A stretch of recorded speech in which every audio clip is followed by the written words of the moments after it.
listening to Agriculture Today, coming to you from the campus of Kansas State University. Good to have you aboard. For the cattle market segment this week, we bring over from Waters Hall here on the K-State campus, Glynn Tonsor, livestock economist with K-State Research and Extension. We have an assortment of things we want to cover in our time with Glynn this week. But first, let's point out the positive attributes of the markets from last week, Glynn, and really right across the board, we see some friendly numbers. Yeah, so we're either up or flat, most of the numbers I'm going to share. We go to the cash market first. Fed cattle 5 market price was up $3 for the week, $121.40. That's nice. Among the things that reflects was maybe a pause on the geopolitical uncertainty front. Some muddy feedlots have created a little bit of issues to the north, which is supportive of price in the short term. Feeder cattle cash market was steady to $4 up, depending on what market I would quote you. Here within Kansas, the Dodge City market, we had a lot of 236 head, 780 pounders traded at just under 139. A heavier lot at 873 pounds at 133. Those are up $2-3 themselves. The Dodge City market itself was up $2 to $5, depending on what class I'd quote. That's all good. When we flip over to the board, April live cattle closed the week at $119.35. That's up about $3 for the week. The April feeder cattle contract was actually down about $2 for the week, so that'd be one that doesn't fit the story if you like, but I'm not going to overreact to just a $2 pullback. Cutout prices were basically flat for the week, so choice was just below $212. That's off 63 cents compared to the prior Friday. Select was just over $200. That was actually up 22 cents. So we had a slight narrowing of the choice select spread, but on balance, it was kind of a non-movement week in the cutout space. When you look at the demand side, though, we should be turning a corner, should we not, in terms of outdoor grilling and other demand? Yeah, so this is the time of year where we normally see you, me, and anybody else that wants to do it to go out and fire up the grill. And one of the indicators of that is that choice select spread I just alluded to. Currently, that spread is just below $12. I'll note that that's $1 lower than the week before, which is what's underneath my changes that I mentioned a minute ago on choice select individually, but it's also $2 lower than last year. And I'm highlighting that because I'm not necessarily concerned. We're going to get into the cattle and feed reports and other stuff in a moment, but we do need to watch for the next, let's say, 6 to 10 weeks if that grilling activity is up to snuff, if you like. Last year, we actually hit $30 on the choice select spread, so we have a long ways to go. Now, I'm not expecting that next week, but if we grow this up into the 20s at least, that would be a very good thing. It would be consistent with that summer grilling-oriented demand boost that I don't want to say is needed because I think demand's actually holding its own pretty well, but it would definitely help the feedlot margin part of the story that's a growing concern around the countryside. Speaking of feedlots, the USDA out with its monthly cattle on feed report last week, and although you hate to declare it a non-event, it was pretty mild, the effect of this report. Well, non-events are okay, Eric. Not everything has to be sensationalized and big news. So I would call this a neutral report. It was in line with the pre-report estimates, and I think that's good. Going back to, I don't want to make it only about geopolitics, but it's okay to have some calm waters. I think the neutral without surprises reflects the fact we've had dryness in the South that me and everybody else that's allowed to get a mic the last 3 months have been talking about. We've pulled cattle forward, and at some point there's fewer cattle to place. So March revealed that placements were down 9% like we expected, and that's because they were up the last couple months prior to that. Marketings are kind of holding their own. I believe we had one less day in this particular March. March marketings were all 4%. So while we're not going to sit here and bang on the table and say that's excellent, they're holding their own. We have a lot of cattle we're trying to move through the system. We're going to get a cold storage report out later today. We'll look at it to see what it says. But on balance, we've stopped placing record numbers of cattle, if you like, because we did it earlier. Marketings are kind of holding their own. Now we're going to watch to see if the freezer space is stacking up or not and if we're still able to move product like we've been able to do in the past few months. I'm optimistic that's the case. Cutout values being flat, live cattle price being up the last couple of weeks, those kind of things are consistent with that reason for some optimism. What will that cold storage report out later today from the USDA lend to the scene here then? So a month ago, the beef cold storage numbers were supportive. And what I mean by that was we had 8% less beef in the freezer than we had the year before. So meat isn't, quote unquote, stacking up. That's what we want to see. That's what I'll be looking for in that report that comes out this afternoon. That's the key piece within the beef space we want to watch. But I will also remind our listeners that a month ago, and I may have even made this comment on our segment a month ago, both pork and chicken stocks were up notably compared to the year before. So we want to see if that's still the case or if we've kind of ate down on those supplies, if you like, in the freezer.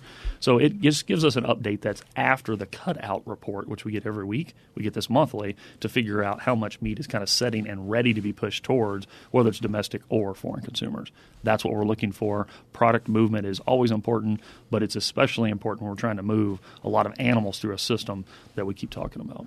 You wanted to share some information on a recent report out from the General Accountability Office out of Washington, D.C.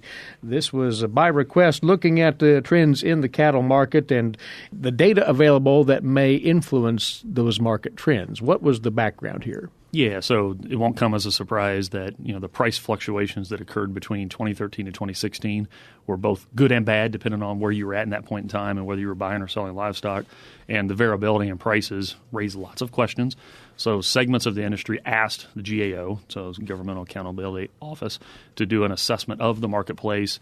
One of the tones in that ask was a concern about market power and whether or not packers were doing something quote-unquote inappropriate in the markets. So that was one of the things they tried to tackle here. And I'm calling attention to this here for a couple of reasons. First and foremost, the general report concludes that core supply and demand components, we had a drought, we had variations in beef demand, those kind of things were core to why we saw changes in prices. Yours truly, wholesale, believes that, so it's not news to our listeners. But the other reason I bring this up is it is a report that's out there for those that want more information to kind of understand, learn, what this might look like going forward. I encourage you to go get that report. It's at gao.gov. You can type in cattle market, and I'm pretty sure it's the most recent GAO report on the cattle market, so you'd find that if you did that. But the third reason, I said two, I actually have three reasons to bring it up, is to me it's an example to where the industry is pausing and kind of looking for somebody to blame for what has been going on. And while I'm not against analysis and we need to understand what's going on in markets, the cattle industry has a long history of pausing to do some of that and looking for a boogeyman at times. And I'm not sure that's always productive. There's a lot of challenges that everybody in the industry would benefit if there's kind of work together a little bit more instead of trying to divide and conquer. And that's the third reason I point this out is, if you synthesize the report, there isn't a boogeyman around the corner per se. That's what the report concludes in that 2013-2016 series of why the cattle market responded the way it did. And I just don't think it's super productive for us to keep looking for those smoking guns. So as it inevitably does, comes back to supply and demand ruling the trends. And that's the simple straightforwardness of it.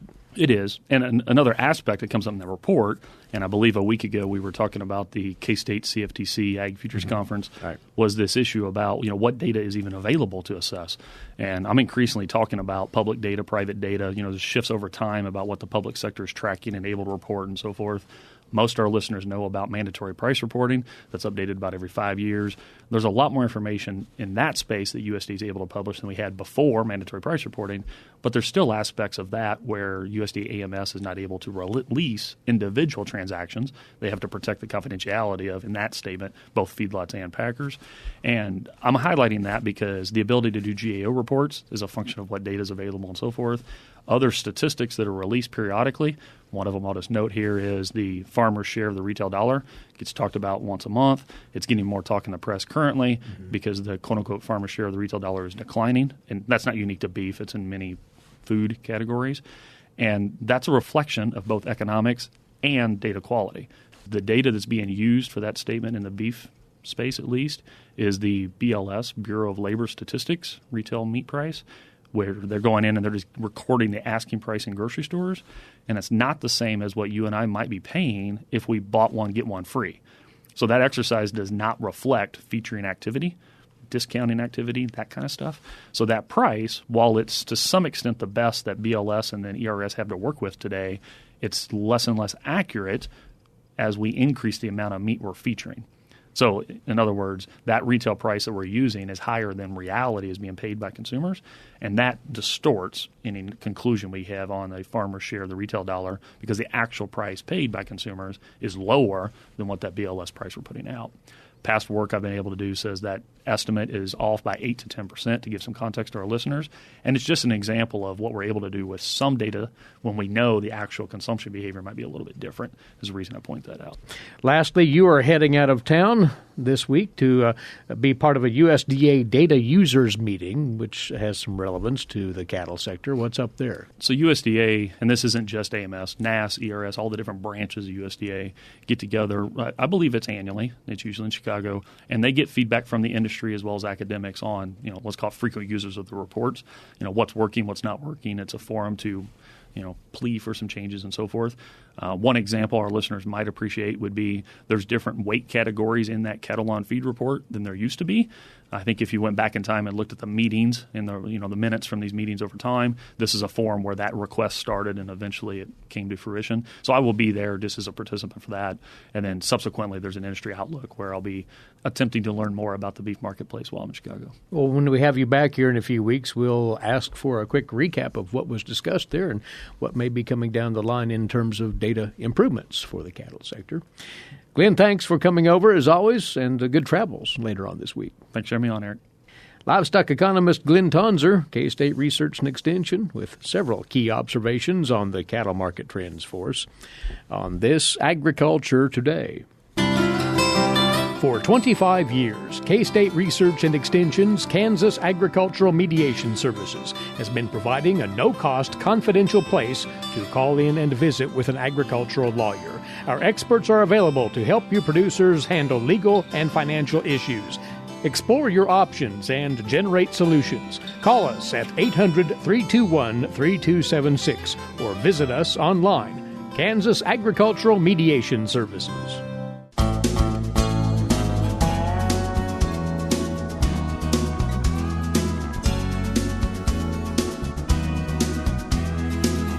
Welcome back. You're listening to Agriculture Today. For those who have been using wheat as pasture up to this point, there are decisions to be made very soon as to whether to pull cattle off of that wheat and let it go to grain or let cattle continue to graze and earn some income from that particular project. And there's a new tool from K-State Research and Extension which can help in that decision. It's a wheat graze out budget. Joining us are a couple of the individuals who put this together. Robin Reid, agricultural economist, K-State Research and Extension, and cropping systems agronomist based in southwest Kansas, John Holman of K-State. Well, Robin, the intent of this is pretty clear, and the decision to be made here is not to be taken lightly, is it? No, it's really a tough situation across Kansas that we're seeing. The development of the Kansas wheat is really behind this year because of the cool temperatures and very dry conditions in most of the state. So, we're normally talking about this issue quite a bit earlier in the springtime, and for it to be mid-April and still talking about this issue, it's definitely a strange year this year. We want to talk about the principles that go into this budget, but just explaining the budget itself and what's been offered here, Robin. So what we wanted to look at, obviously the producer has a decision now to graze that wheat out or carry it as a grain crop and take those cattle off if there's cattle on it right now. What we did was kind of a partial budgeting approach, looking at what costs are going to be reduced if you don't have to harvest that crop, and I can get into that later, but we're looking at harvesting, obviously, and herbicide, fungicide, some of those kind of things. And then what costs are you going to have by having the cattle out there longer, and what potential income can you gain off those cattle by putting on some more weight by using that wheat as a forage source.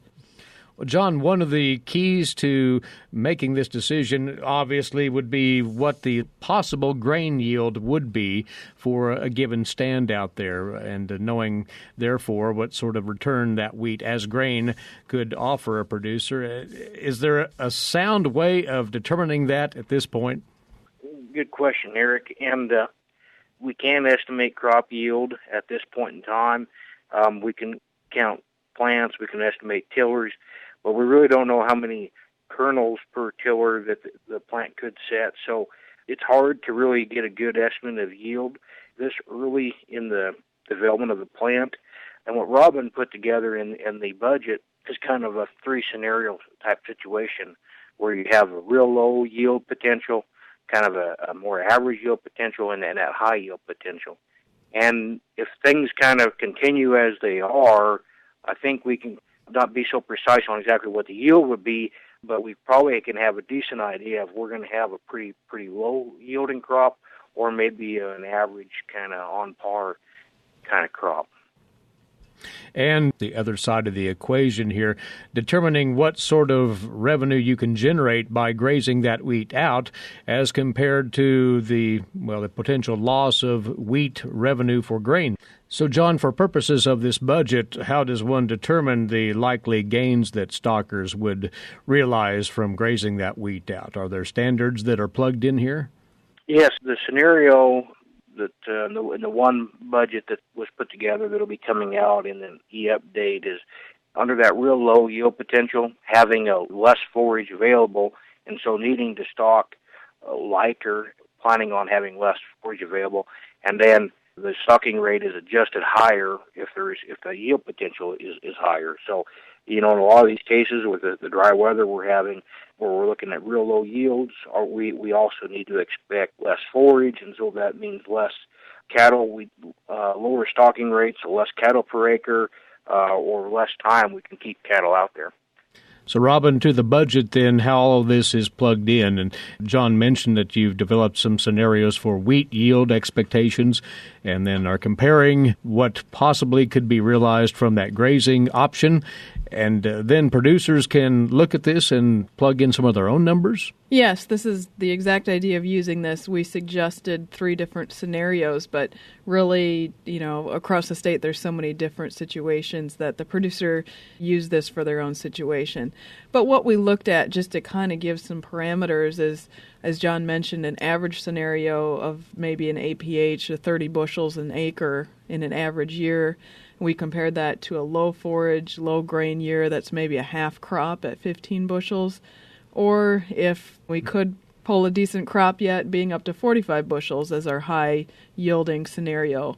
So, as John mentioned, having the cattle out there at different stocking rates with those potential grain yields, we can stock heavier if we have some forage to graze, obviously. So we did kind of vary that.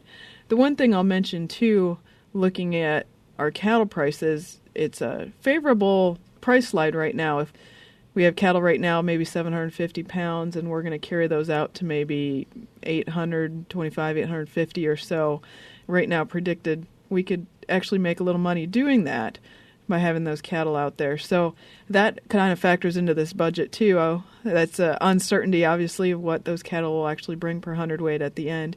But I guess the bottom line is, in an average scenario, it is, in our situation that we looked at, better to carry it out as a grain crop, which we would kind of hope for in an average year. We don't want price so low that it's better to graze than harvest an average crop. So in the low yielding scenario, I showed both the situation where crop insurance did release the field and where it didn't. So obviously if they don't release the field, you're going to be giving up your crop insurance potential payment. And so that's factored in there under, the loss of grain sales that you would have is getting that crop insurance payment. But even with that, we are showing there is a potential for better income by grazing that field out in that 15 bushel per acre scenario or half crop scenario.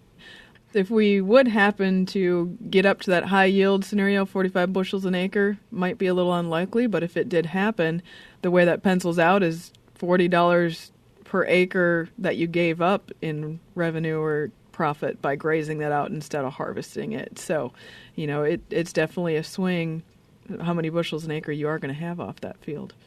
John, you said you did want to mention something else that needs to be factored in, particularly in those ultra-parched areas where we've seen some pretty serious erosion events of late, and the loss of residue cover by grazing needs to be thought of too, you say. Yeah, absolutely, Eric. We need to be careful if we are looking at that low yield situation. We need to be careful that we maintain some residue out there so that we don't have a lot of issues of blowing soil and make the problem worse. The other thing, native pasture is very slow coming on, and a lot of producers are maybe getting short on hay supplies and a place to put cattle. And so, we could potentially put some cattle out there on some wheat ground if we think that wheat is going to be low yielding. But again, we just need to be careful It's a delicate situation. We need to be careful not to damage our rangeland, and we need to be careful not to damage our cropland. Now, there's one other economic consideration we might mention, although the budget is much more detailed than we can fully get into today. Robin, that is, what happens if one does go ahead and graze out that wheat?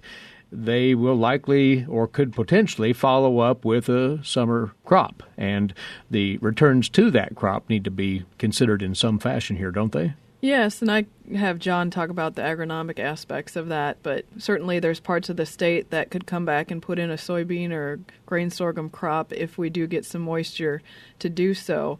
So the potential return on that is something to consider as well, along with what you might gain or loss by grazing out that wheat crop. And John, as Robin says, that enterprise is very much contingent upon some level of rain to establish that follow-up crop then. Correct. And if things turn around, we could, as you indicated and Robin indicated, we could go ahead and plant a summer crop for western Kansas dryland. That would really be the grain sorghum. Again, there are some crop insurance implications depending on what county you're in. So, again, I encourage producers, to touch base with their crop agent to find out what the rules are in their particular area. Another thing to consider, if it's not an option and they need to roll that crop ahead from insurance implication, they could consider planting some kind of a cover crop just to kind of help build some residue and keep the soil from blowing later in the summer. All right. And Robin, in closing, you'd like producers that are in this situation to take a look at that article and filter through all of these things that they'll need to think about as they make the final decision on this. Yes, and I will mention this will be available on our website as well, agmanager.info. You can find it under the tools section, and it's the partial budgeting of the wheat graze out situation. And I think just in closing, too, John and I have both mentioned it, but number one, talk to your crop insurance agent before you make any of these decisions. That is utterly critical to all of this. Well, Robin and John, thank you for passing along the word on this tool available to our producers and the comments associated with the decision, and we'll talk again soon. Appreciate your time, both of you.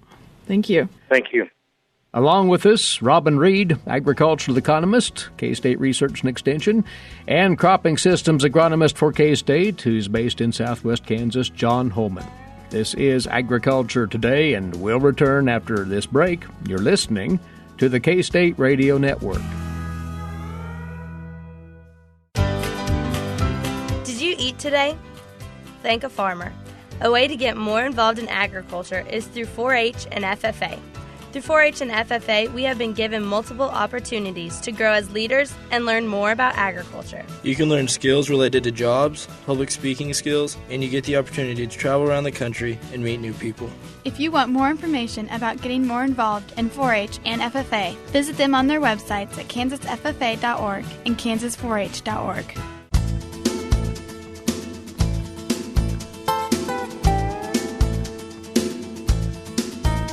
This is Agriculture Today. I'm Jeff Wickman.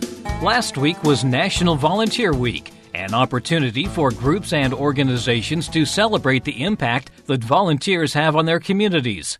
Kansas 4-H has thousands of volunteers, all playing a vital role in helping youth participants gain a variety of skills.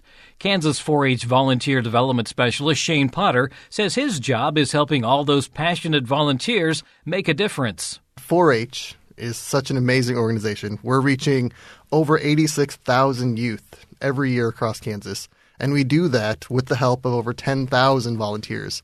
4-H is the largest youth development organization in Kansas, and the way that we function is through volunteers and the impact they make. Those are some staggering numbers when you think about the fact that 86,000 youth are coming in contact with these more than 10,000 volunteers. Yeah, and it's the difference that happens, and when I've looked at recruiting volunteers, it's not just the impact that they make on their community, but as a volunteer, there's lots of, benefits to the individual. They've had studies where people that volunteer are happier, and being able to give people that opportunity to make a difference in their community while they're gaining skills that will help them be more successful is an ideal job. It's really kind of a two-way street, isn't it? You have the people who have the knowledge and are willing to share, and then you have the youth who are just wanting to soak up that knowledge. Absolutely. And really, in the 4-H program, there are so many opportunities for volunteers. We have opportunities for them to help at local events, a short-term volunteer opportunity. Or they can be a club leader where they're really engaging over the long term and seeing youth develop. You could be a judge at an event. There are countless ways where you can contribute your skill set and help young people develop and be more successful. Some of this may be volunteering throughout the course of the year with a 4-H club. In certain instances, like you're talking about, it may just be focusing in on one certain aspect for a short time. Exactly. And really in the 4-H program, because it is such a large youth development opportunity where there are multiple projects, be it in the science, engineering, technology, or if you have skills in home economics or business, there is a place for everyone to share their skills and network and help a young person develop. And that's what we want to do, is allow people to shine and give back with the abilities and skills that they've grown. As an adult, we have lots of experiences, and to connect that with the youth in our community and show them the opportunities they have. That's a good point, because 4-H has changed a lot over the years. It's not just strictly animals. It's not strictly food preservation. There's a lot of things that deal with math and science and other areas. So if you have really any skills at all, probably a good chance that they can put you into a volunteer position. Oh, absolutely. We have volunteers that are working in robotics and helping youth lead clubs in that. We have volunteers that are helping to develop communication skills. So that's one thing in 4-H. We strive to really build those 21st century workplace skills to help youth be more successful. So anyone that, has been out in the real world, just to communicate back, what does it take to be successful, and how can they build that youth and adult partnership to move and be successful in the future? That's the essence, is youth working with adults, and that's a cornerstone within the 4-H program. And the idea here is to engage with the youth. So what are some techniques that you maybe pass along to volunteers to help them connect with the youth? Mm-hmm. And that is one thing that makes 4-H unique. Everything we do within the 4-H program is research-based. We are connected to the university. So we have that strong foundation that we're working with youth to teach them a learning by doing, experiential process. So they're not just being lectured to, they're actually experiencing and doing hands-on programs. And the volunteers we work with, we do training. We have lots of processes to help them be successful. In a volunteer setting, a lot of people, they might not have teaching, as a strength that they've naturally had. But in 4-H, because we have that strong tie to the university and have those resources, we can help equip volunteers to be successful and understand the skills and the competencies and things they'll need to connect with youth and make a difference. I assume you do have a wide range of volunteers, but do you also get a lot of former 4-H members who come back and serve in a volunteer role? We do. And that's another amazing strength of the 4-H program. It's open to anyone, and we try to reach as many youth as possible.